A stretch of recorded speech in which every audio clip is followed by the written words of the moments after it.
Hi, good day. Please introduce yourself. My name is Luella Panuncio, 39 years old, married, college graduate. I have a child, one is a boy.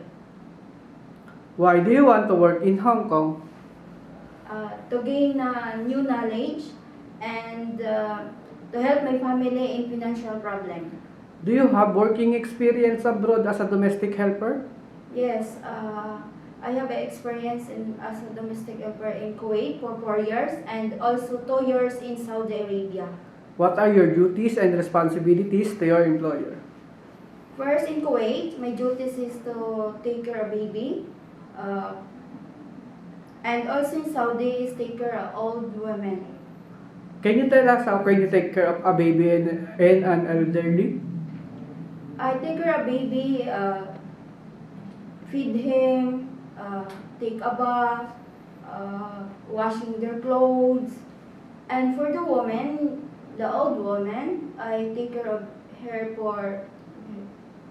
for taking a bath or remind him for medicine, for check-up, and for walking.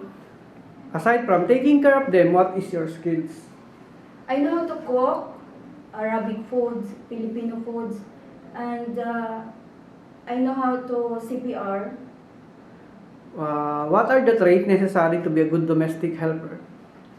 As a good domestic helper, trustworthy, good in physical, and also patient, and that's it.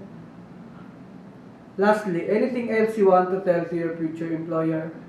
Uh, I want to tell to your mom and sir, I am honest and trustworthy, in good condition, physical fit, and see you soon in Hong Kong.